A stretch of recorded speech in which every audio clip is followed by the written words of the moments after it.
Hi guys, welcome to Mupala Training Academy. So இன்னைக்கு PC Ultimate நம்ம எதை பார்க்க போறோம் அப்படினு பாத்தீங்கன்னா உளவியல் வினாக்கள் தான் பார்க்க போறோம். சோ உளவியல் வினாக்களுக்காக ஆல்ரெடி ஆர்வமா வந்து உட்கார்ந்துட்டு இருக்கக்கூடிய நீங்கள் கண்டிப்பா பின்னாடி இருக்கக்கூடிய क्वेश्चन ஒரு வடிவியல் சார்ந்த क्वेश्चन தான். சோ நீங்க அந்த ரேஷியோஸ் வச்சு ஈஸியா இந்த டிகிரிஸ் கண்டுபிடிச்சிடலாம். பட் நம்ம பேசுறது ஒரு 2 நிமிஷம் கேளுங்களேன்.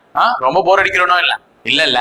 சோ PC Ultimate பொறுத்தவரையும் நீங்க நிறைய விஷயத்தை தெரிஞ்சுக்கணும், நிறைய விஷயத்தை கத்துக்கணும் அப்படின்றதுனால தான் நாங்க ஆரம்பிச்சு எடுத்துட்டு போயிட்டு இருக்கோம். சோ தொடர்ந்து உங்களுடைய சப்போர்ட்ஸை கொடுங்க. உங்களுடைய சப்போர்ட்டை கொடுக்கறது மூலமா தான் நம்ம நிறைய கேள்விகளுக்கான பதில தெரிஞ்சுப்போம். நீங்க இதை நல்லா பண்ணீங்கன்னு வச்சுக்கோங்க. சூப்பர் சீரிஸ் PC Ultimateல சூப்பர் சீரிஸ் நான் ஒரு பிளான் பண்ணிருக்கேன். சோ அதுவுமே உங்களுக்கு நல்லபடியா நிறைய விஷயத்தை கொடுக்கும், தகவலா கொடுக்கும். சோ நீங்க எல்லாமே தெரிஞ்சுக்கணும்னு ஆசைப்பட்டீங்கன்னா தொடர்ந்து சப்போர்ட் பண்ணிட்டு எங்க வீடியோ லைக் பண்ணிட்டு மறக்காம உங்க ஃப்ரெண்ட்ஸ்க்குமே ஷேர் பண்ணிட்டு எங்க சேனலை சப்ஸ்கிரைப் பண்ணி வச்சுக்கோங்க. ஓகேங்களா? சோ இன்னைக்கு நம்ம ஃபர்ஸ்ட் क्वेश्चन என்ன பார்க்க போறோம் அப்படின்னு பாத்தீங்கன்னா, ஒரு முக்கோணத்தினுடைய 3 கோணங்கள் 2:3:4 என்ற விகிதத்துல இருக்கு எனில் கோணங்களின் அளவு என்னன்னு கேட்டிருக்காங்க. அப்போ முக்கோணம்னாலே 3, அது 2:3:4 இருக்கு. கோணத்தினுடைய அளவுனா நீங்க வந்து சும்மாலே கண்டுபிடிக்கலாம். இப்ப இதை நான் அடிச்சுன்னு வச்சுக்கோ, ரேஷியோ 2:3:4 வரணும். வருதான்னு பார்க்கலாமா? இப்ப இதுக்கு எல்லாத்துக்கும் 0 0 0 அடிச்சிடறேன். மிச்சம் எவ்வளவு மீறுது? 2 6 10. ரெண்டாவது வாய்ப்பாட்டுல 1 முறை 3 முறை, இது 5 முறை. ரேஷியோ என்னமா 1:3:5. ஆன்சர் ஆனாங்க என்ன இருக்கணும்? 2:3:4 இருந்தாதான் கரெக்ட். அப்ப இது கிடையாது. இப்ப இது அடிக்கலாமா? 0 0 0 அடிச்சிட்டேன். 8:2:8 இருக்கு. ரெண்டாவது வாய்ப்பாட்டுல அடிச்சா இது 1 முறை, இது 4 முறை, இது 4 முறை. ஓகேவா? 4:1:4. ஆனா அங்க என்ன இருக்கு? 2:3:4. அப்ப இதுவும் வராது. இதை அடிச்சு பார்க்கலாமா? 0 0 0 கேன்சல். அப்ப 4 6 4 2 முறை, 6 3 முறை, 8 4 முறை. 2:3:4 வந்துருச்சா? அப்ப இதுதான் ஆன்சர். முடிச்சுட்டு போயிடுவேன். என்னை பொறுத்தவரையும் கணக்கு எப்படினாலும் போடலாம், ஆனா நம்ம ப்ரொசீஜரா போட்டுடலாம். இப்போ இந்த கோணங்களை வந்து நான் அடிச்சேன்னா எனக்கு என்ன வரணும்? 2:3:4 வரணும். அது பி ஆப்ஷன்ல தான் வந்துச்சு. ஆனா கணக்கா போடும்போது எப்படி போடலாம்னா, ஒரு முக்கோணத்தினுடைய 3 கோணங்களையும் கூட்டினா எவ்வளவு டிகிரி வரணும்? நான் முன்னாடி வீடியோலயே சொல்லியிருக்கேன், 180 டிகிரி. அப்போ 2x, அதாவது 2ன்ற பங்குகள் விகிதம் வந்து நான் 2x, 3 பங்கு 3x, 4 பங்கு 4x. இது அனைத்தினுடைய கூடுதல் தான் எவ்வளவு? 180. அனைத்தினுடைய கூடுதல் தான் எவ்வளவு? 180. இப்ப x கண்டுபிடிச்சு x இன் மதிப்பு கண்டுபிடிச்சு இதை சப்ஸ்டிட் பண்ணா இந்த டிகிரி வந்துற போகுது. அவ்வளவுதான். இப்ப 2 3 5 5 ஒரு 4 9. அப்ப மொத்தமா 9x எவ்வளவு? 180. அப்ப x வந்து 180/9. 9 இந்த பக்கம் தள்ளனா பெருக்கல்ல இருக்கிறது வகுத்தல் ஆயிடும். அடிக்கலாமா? அப்ப x இன் மதிப்பு என்னமா? 20 டிகிரி. x இன் மதிப்பு என்ன? 20 டிகிரிமா. சரி, இந்த x இன் மதிப்பு இதுல சப்ஸ்டிட் பண்ணுங்க. ஃபர்ஸ்ட் இதுல சப்ஸ்டிட் பண்ணுங்க. 20 எடுத்துட்டு போய் x இருக்கிற வேண்டிய இடத்துல போடுங்க. இது 2 × 20 40. 2 × 20 40. இங்க சப்ஸ்டிட் பண்ணுங்க. x இருக்க வேண்டிய இடத்துல 3 20 60. இங்க சப்ஸ்டிட் பண்ணுங்க. 4 20 80. வந்துருச்சா டிகிரி? 40 60 80ன்னு. அவ்வளவுதான். x இன் மதிப்பை கண்டுபிடிச்சா அதை சப்ஸ்டிட் பண்றது ஒரு பெரிய விஷயம் கிடையாது. பட் நம்ம எப்படினாலும் கணக்கு போடலாம். அந்த ரேஷியோ அடிச்சு பார்த்தா அந்த ரேஷியோ எது ஈக்குவலா வருதோ அதை வச்சு கணக்கு போடலாம். ரெண்டாவது கேள்வி, 1 - 99 வரை நீ எழுதும் பொழுது 7 என்ற எண்ணை எத்தனை முறை எழுதுவாய்? இது ரிப்பீட்டடா, மோஸ்ட் ரிப்பீட்டட், நிறைய क्वेश्चंस, நல்ல क्वेश्चंस தான். 1 - 99 வரை நீ எழுதும் போது 7 என்ற எண்ணை எத்தனை முறை எழுதுவாய்? 7 என்ற எண்ணை எத்தனை முறை எழுதுவாய்? எந்த எண்ணனா கேட்கட்டும். நான் தான் ஆல்ரெடி சொல்லிட்டேன், எல்லா எண்ணையும் எத்தனை முறை எழுதுவாய்? 20 முறைன்னு சொல்லிட்டேன். இப்போ 7 17 27 37 47 57 67 77 87 97. இதுல எல்லாம் 7 வந்துச்சா? ஆனா நம்ம விட்ட 7லாம் 70 71 72 73 74 75 76 78 79. ஏன் சார் 77 விட்டீங்கன்னா அது இதுல எழுதிட்டு இருக்கேன். அப்போ 1 2 3 4 5 6 7 8 9 10 11 12 13 14 15 16 17 18 19 20. அப்போ 1 - 99 வரை சொன்னாலும் சரி, 1 - 100 வரை சொன்னாலும் சரி, எந்த ஒரு எண்ணை கேட்டாலும், அதாவது எந்த ஒரு எண்ணா எதுல இருந்து எது சொல்றேன், 2 - 9 வரையும் எந்த எண்ணை கேட்டாலும் அது எத்தனை முறை தான் வரும்? 20 முறை தான் வரும். அதை 9ல ஞாபகம் வச்சுக்கோங்க. இதுக்கப்புறம் அதை வந்து இது பண்ணக்கூடாது, மறக்கவே கூடாது. அடுத்து ஒரு தரவரிசை கணக்கு. ஒரு வரிசையில் அங்கித் என்பவன் இடதுபுறம் இருந்து 26வதாக வருகிறான். அப்போ ஒரு வரிசை இருக்கு. இந்த வரிசையில இதுதான் இடதுபுறம், இதுதான் வலதுபுறம். சரியா? அப்போ அங்கித்னு ஒரு பையன் இங்க இருக்கான். இடதுபுறத்துல இருந்து அங்கித் எத்தனாவதா இருக்கான்? 26வதா இருக்கான். சரியா? அப்போ இடதுபுறத்திலிருந்து அங்கித் என்பவர் 26வதாக இருக்கிறான். பூனம் அங்கித்திற்கு வலப்புறம் 18வதாக உள்ளார். அப்ப அங்கித் இங்க இருக்காமா, அவனுக்கு வலது பக்கத்துல 18வது ஆள் யாரு? பூனம். 18வது ஆளு பூனம். நல்லா ஞாபகம் வச்சுக்கோங்க, வலது பக்கத்துல 18வது ஆளு. அப்போ நான் பூனத்தையும் இடது பக்கம் இருந்தே பாக்குறேன், எத்தனாவதுன்னு கண்டுபிடிச்சிடலாமா? தாராளமா கண்டுபிடிக்கலாம். ஏன்னா 26ஓட 18 கூட்டினா பூனமோட பிளேஸ். அப்போ 26ஓட 18 கூட்டுங்க, 8 14 4 44. அப்போ வலது பக்கத்துல இருந்து இடது பக்கத்துல இருந்து பூனம் எத்தனாவது? 44. புரிஞ்சுச்சாப்பா? அப்ப இடது பக்கத்துல இருந்து அங்கித் 26வது, அங்கித்தினுடைய வலது பக்கத்துல பூனம் 18வது. அதாவது அங்கித்துல இருந்துதான் 18வது ஆளு. ஆனா நான் இடது பக்கத்துல இருந்தே பூனம் எத்தனாவது ஆளுன்னு சொல்றேன்? 44ன்னு சொல்றேன். எப்படி சார் சொன்னீங்கன்னா இந்த 26ஐயும் 18ஐயும் கூட்டி 44 ஆகிட்டேன். அப்ப இடது பக்கத்துல இருந்து பூனம் 44. இதே பூனம் வலது பக்கம் இருந்து 32வதா இருக்கலாம். அப்போ வலது பக்கத்துல இருந்து பூனத்தோட இடம் என்ன? 32வது. சரியா? அப்படின்னா வலதுபுறம் இருந்து அங்கித்தின் இடம் என்னன்னு கேக்குறாங்க. அங்கித்தோட இடம் என்னன்னு கேக்குறாங்க வலது பக்கம் இருந்து. தாராளமா சொல்லிடலாமா? எனக்கு இந்த வரிசையில மொத்தமா எத்தனை பேர் இருக்காங்கன்னு கேட்டா எவனை கேட்டாலும் சொல்லிடலாம். வரிசையில எத்தனை பேர் இருக்காங்கன்றத கண்டுபிடிக்கிறதுக்கு தான் இந்த க்ளூவே கொடுத்தாங்க. சரியா? இப்ப நானு பூனம் இடது பக்கம் இருந்து 44 கண்டுபிடிச்சிட்டேன், பூனம் வலது பக்கத்துல இருந்து 32 கண்டுபிடிச்சிட்டேன். ஒருவருடைய இடம் இரண்டு பக்கம் இருந்தும் தெரிஞ்சிடுச்சுன்னா அந்த ரெண்டுத்தையும் கூட்டி -1 பண்ணிடணும். இப்ப இந்த ரெண்டுத்தையும் கூட்டலாமா? 2 4 6 3 4 7 76 -1 75. அப்போ வரிசையில எத்தனை பேர் இருக்காங்க? 75 பேர் இருக்காங்க. வரிசையில எத்தனை பேர் இருக்காங்க? 75 பேர் இருக்காங்க. இந்த 75 பேர் கொண்ட வரிசையில் வலது பக்கம் இருந்து அங்கீத்தின் இடம் என்னன்னு கேக்குறாங்க. அப்போ அங்கீத் இடது பக்கம் இருந்து எத்தனாவது? 26. அப்ப அங்கீத்துக்கு இந்த பக்கம் எத்தனை பேர் இருக்காங்க? 25 பேர் இருக்காங்க. கரெக்டா? அப்போ 75ல 25 போச்சு, நான் இடம் கிடைச்சிட போகுது. 75ல 25 போச்சுன்னா இது எவ்வளவுமா? 50. அப்ப வலது பக்கம் இருந்து 50வது இடத்தில் யார் உள்ளான்? அங்கீத் உள்ளான். சரியா? கொஞ்சம் கணக்கு பொறுமையா பார்த்தா புரியும். நீங்க சப்போஸ் வீடியோ முடிச்சிச்சுன்னா கூட ரீப்ளே பண்ணி பாருங்க. சரியா? சார்ஜர் என்பதை 129 என்று எழுதினால் கிங்ஸ் என்பதை எவ்வாறு எழுதுவாய்ன்னு கேக்குறாங்க. சோ சார்ஜர் ஏபிசிடியை தான் கூட்டி எழுதி இருக்கணும். சி 3வது லெட்டர், H 8வது லெட்டர், A 1வது letter, R 18, G 7, E 5, R 18 கூட்டலாமா? 8 8 16, 24, 24 ஒரு 4 28, 28 ஒரு 5 33, 33 ஒரு 7 40 வருதுமா? 40ன்னு வருது. சரியா? 4 1 2 3 60 தான் வருது. சரியா? 60 தான் வருது. ஆனா நமக்கு இங்க 129 எழுதிருக்கான். அப்ப நம்ம போன வே ஏதோ ஒண்ணு தப்பு. சரியா? சரி, சார்ஜரையே நான் முன்ன இருந்து கூட்டுறேன், பின்னாடி இருந்து கூட்டுறேனே. அதாவது ஏபிசிடியுடைய பொசிஷனை பின்னாடி இருந்து கூட்ட போறேன். புரியுதா? ஏ 26வது லெட்டர். சரி, ஒண்ணுன்னு தானே எழுதினீங்க. முன்னாடி இருந்து 1வது லெட்டர், பின்னாடி இருந்து 26வது லெட்டர். எச் பின்னாடி இருந்து எத்தனாவது லெட்டர்? 19. சி பின்னாடி இருந்து 24, ஆர் பின்னாடி இருந்து 9, இ பின்னாடி இருந்து 22, ஜி பின்னாடி இருந்து 20. சரியா? எழுதுங்க பார்க்கலாம். கண்டுபிடிங்க, டக்குன்னு கண்டுபிடிங்க. இப்ப பாருங்க, 9 9 18, 27, 27 ஒரு 6 33, 33 ஒரு 4 37, 37 ஒரு 2 39. சரியா? 5 6 7 8 9 10 11 12 129 வந்துருச்சா? 120. அப்ப பின்னாடி இருந்து கூட்டிருக்கான். ஹிங்ஸ் இப்ப எழுத கத்து கொடுக்குறேன். ஹிங்ஸ்ன்றத எப்படி எழுதணும்னுட்டு.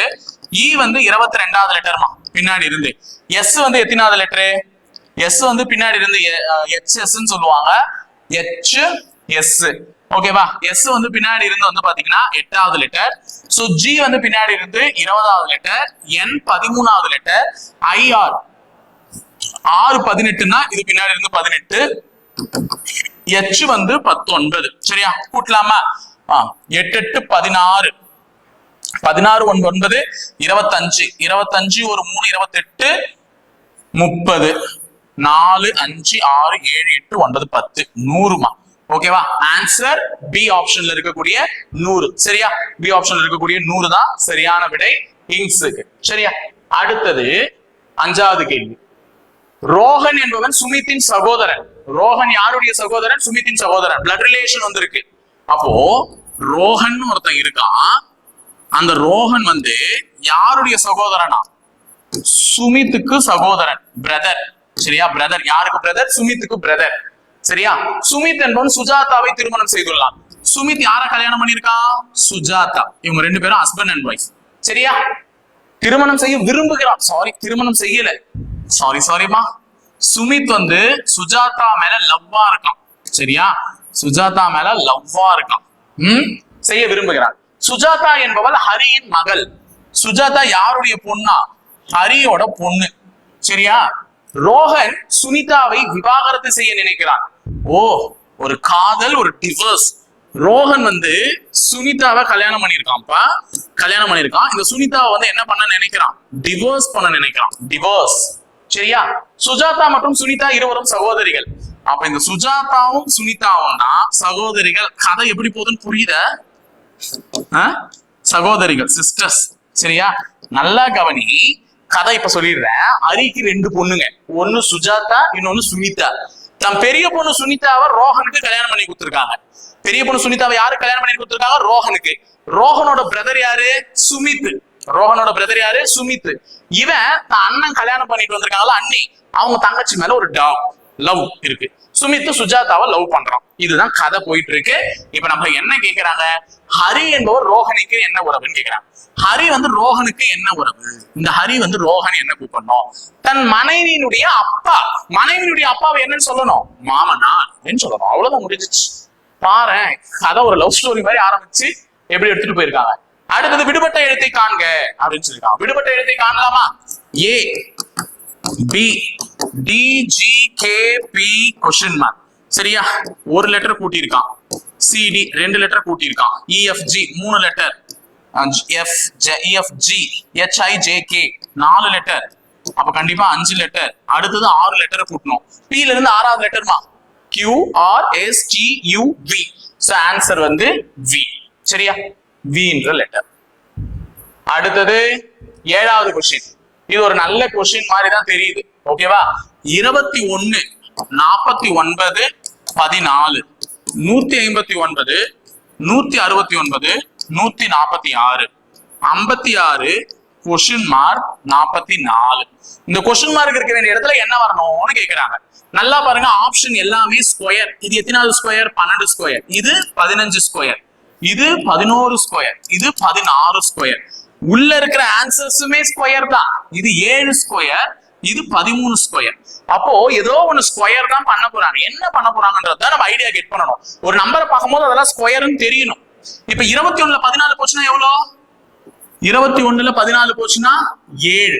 அந்த 7 தான் ஸ்கொயர் பண்ணி நடுவுல எழுதிருக்கான். 159ல 146 போச்சுன்னா எவ்வளோ? 13. அந்த 13 ஸ்கொயர் பண்ணி தான் நடுவுல எழுதிருக்காங்க. அப்ப 56ல 44 போச்சுன்னா 56ல 44 போச்சுன்னா 6ல 4 போச்சுன்னா 2, 5ல 4 போச்சுன்னா 1, 12.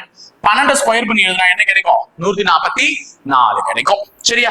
ஆன்சர் நல்லா இருக்கா? கரெக்டா இருந்திருக்கோம். நீங்களும் கண்டுபிடிச்சிட்டு இருப்பீங்க.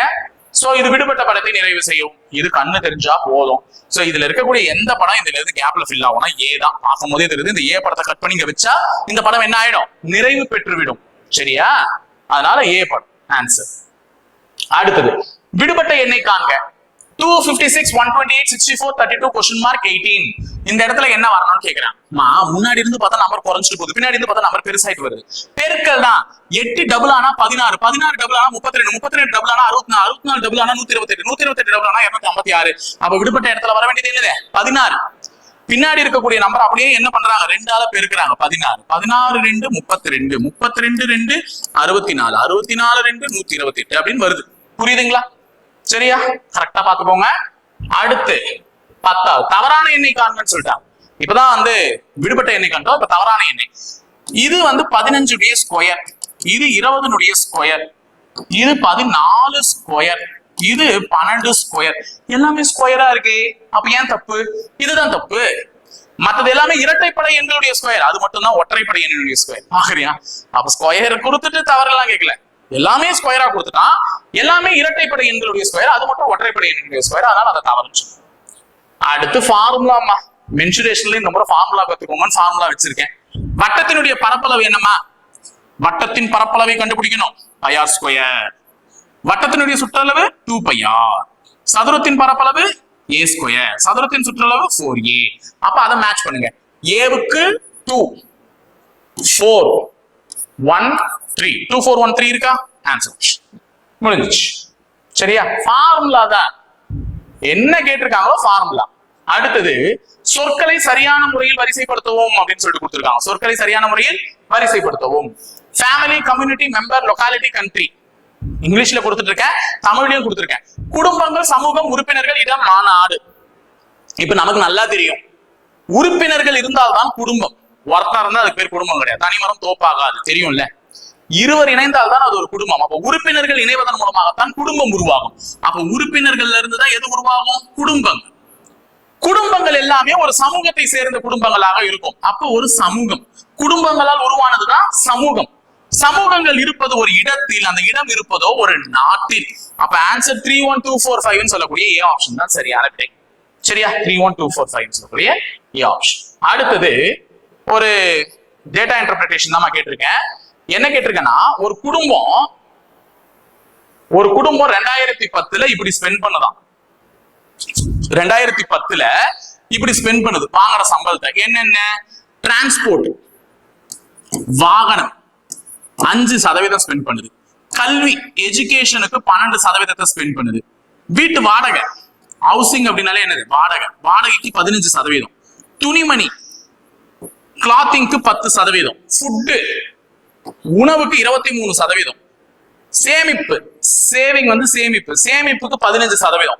மற்ற இதர செலவுகள் 20%. இப்படிதான் ஒரு குடும்பம் வாங்குற சம்பளத்தை என்ன பண்ணுது? செலவு பண்ணுது. அது 1,00,000 சில்லறை வாங்கினாலும் சரி, இல்ல 72,000 வாங்கினாலும் சரி, 68,000 வாங்கினாலும் சரி, இப்படிதான் ஸ்பெண்ட் பண்ணுது. இவன் மொத்த சம்பளம் எவ்வளவு வாங்கினாங்கன்னு கொடுக்கல. இப்படி எல்லாம் ஒரு குடும்பம் செலவு பண்ணிருக்குன்ற கணக்கு மட்டும் தான் கொடுத்திருக்கான். நம்ம இப்ப கேள்வி என்ன கேட்கிறாங்கன்னா, 2010ஆம் ஆண்டு செலவிடப்பட்ட மொத்த தொகை ரூபாய் 72,000. சரியா?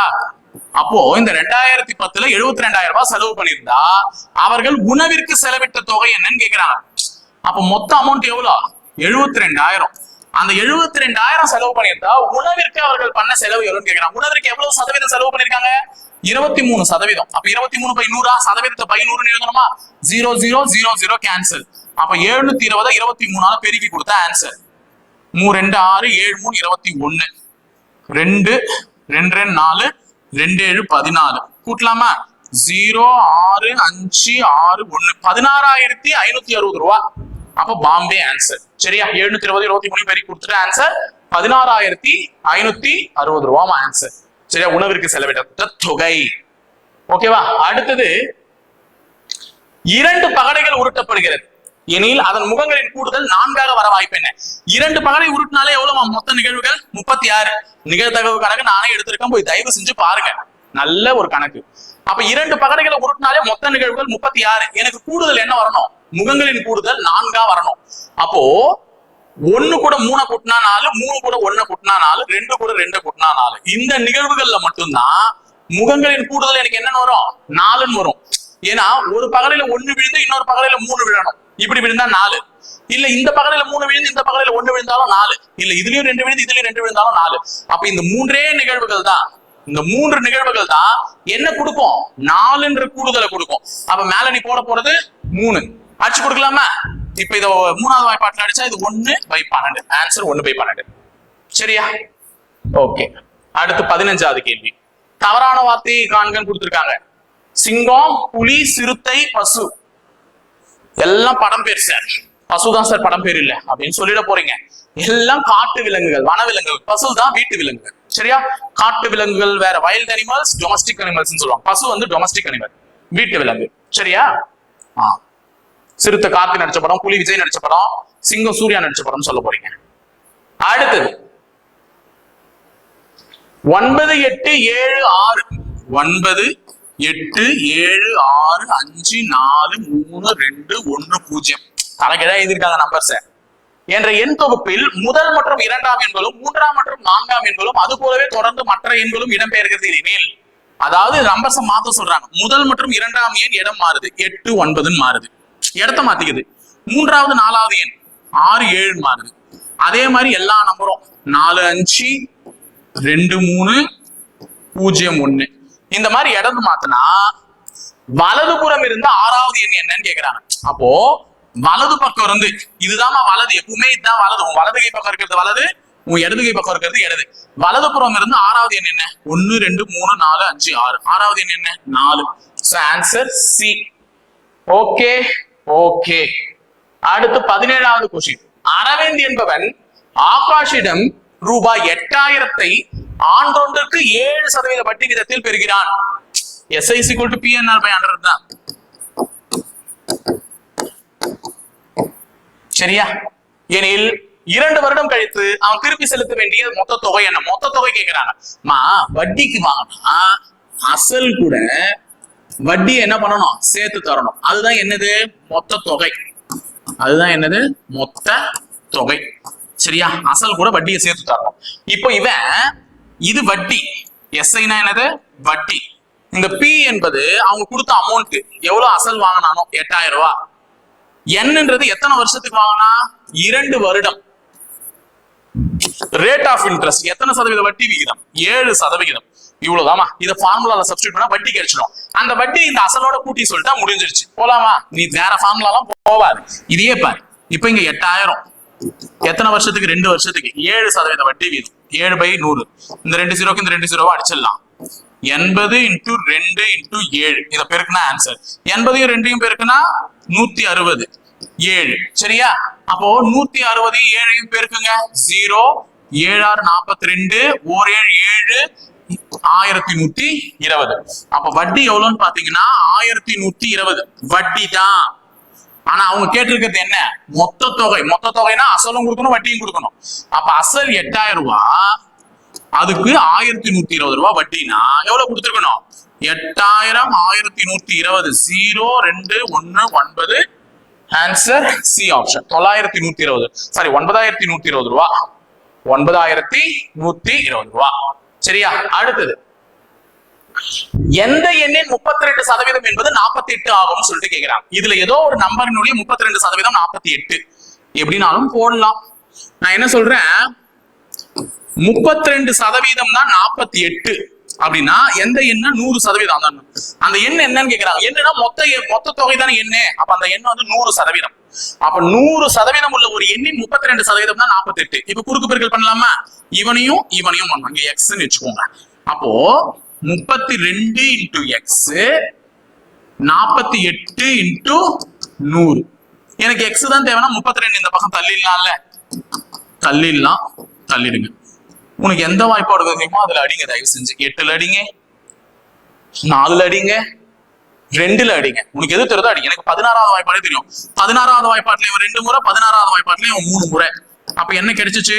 300/2. 300 அடிக்கலாமா? 300ல பாதி எவ்வளோ? 2 பாதி தானே. அப்ப 300ல பாதி எவ்வளோ? 150. அப்ப ஆன்சர் 150. அப்ப 150 என்ற எண்ணினுடைய 32% தான் 48 ரூபாய். சரியா? முடிச்சுட்டேன். நீங்க இதுக்கப்புறம் நீங்க தான் பார்த்து ஒழுங்கா பண்ணணும். இது வந்து ஒரு நல்ல கேள்வி. டைரக்ஷன் சென்ஸ்ல போன வாட்டி ஒரு கேள்வி பார்த்தோம், இந்த வாட்டி ஒரு கேள்வி. முதல்ல என் திசைகளை வரைங்க.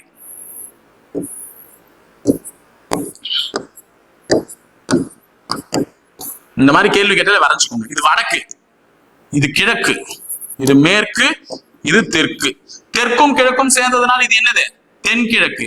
வடக்கும் கிழக்கும் சேர்ந்ததுனால வடகிழக்கு.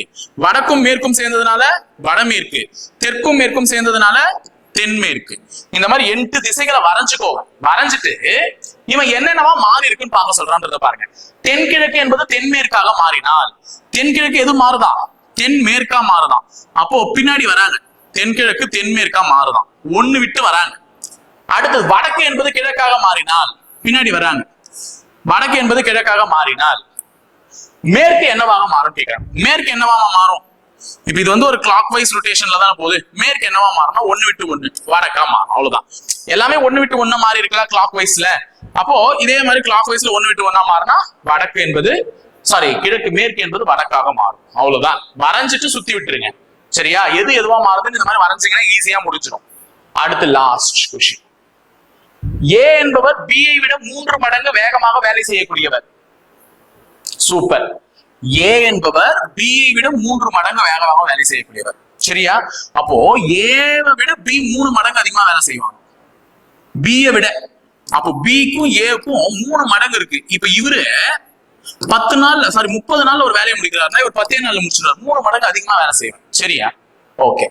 பி என்பவர் ஒரு வேலை 24 நாட்களில் முடித்தால் இருவரும் இணைந்து எத்தனை நாட்களில் இந்த வேலையை முடிப்பாங்க? இதுதான் அந்த கேள்வியே. சரியா? ஒழுங்கா கண்டுபிடிக்கிறார். இதுதான். அப்போ ஏ என்பவர் பி ஐ விட எத்தனை மடங்கு திறமையானவர்? 3 மடங்கு திறமையானவர். இவன் முடிக்கிற வேலையை 3 மடங்கு கம்மியாவே முடிச்சிடுவான். அதாவது அடிக்கணும். நல்லா ஞாபகம் வச்சுக்கோங்க. இப்ப இவன் 24 நாள்ல முடிக்கிறான்னா 24/3 போட்டுக்கணும் உடனே. ஏன்னா இவனை விட இவன் தான் 3 மடங்கு திறமையானவன். அப்ப 24 3 நாள் அடிச்சா 8. அப்ப ஏ 8 நாள்ல முடிச்சிருவான். பி 24 நாள்ல செய்ய வேண்டிய ஒரு வேலையை ஏ எத்தனை நாள்ல முடிச்சிருவான்? 8 நாள்ல முடிச்சிருவான். இப்ப டக்கு டக்குன்னு போலாமா? இப்ப பாருங்க, இருவரும் இணைந்தாள்னு கேட்கிறான். ரெண்டுத்துக்கும் எல்சிஎம் எடுங்க. 24க்கும் 8க்கும் எல்சிஎம் எடுத்தா என்னவா கிடைக்கும்? ஏ பிளஸ் பி சேர்க்க சொல்றாங்கம்மா. ஏ 8 நாள்ல செய்வாரு, பி 24 நாள்ல செய்வாரு. சோ ரெண்டுத்துக்கும் எல்சிஎம் எடுத்தா 24. 24 எத்தனை 8? 3 8. 24 எத்தனை 24? ஒரு 24. ரெண்டுத்தையும் கூட்டு. ஏன்னா நடுவுல கூட்டல் இருக்குல்ல, கூட்டிக்கோ. 24 எத்தனை 8? 3 8. ஏன்னா 3 8 தான் 24. ஓர் 24 தான் 24. அதனால சொல்றேன். சரியா? 3ஐயும் 1ஐயும் கூட்டினா 4/24. அடிச்சு கொடுக்கலாமா? 24/4 அடிச்சீங்கன்னா என்ன வருது? 6 நாட்கள். சரியா? அப்ப ஆன்சர் 6 days. அவ்வளவுதான், முடிஞ்சிச்சு பி. சரியா? முடிந்தது. இன்றைய பிசி அல்டிமேட் வெற்றிகரமாக முடிந்தது. சோ வழக்கம் போல நீங்க என்ன பண்ண போறீங்க? ஒரு லைக் போட்டு, ஒரு ஷேர் தட்டி விட்டு, ஒரு ஹார்ட் என்ன போட்டு விட்டு போயிட்டே இருக்க போறீங்க. நம்ம அடுத்த வீடியோஸ் சந்திக்கும். இணைந்திருங்க. தொடர்ந்து பயணிப்போம். பயிற்சி மையத்துடன். நன்றி, வணக்கம்.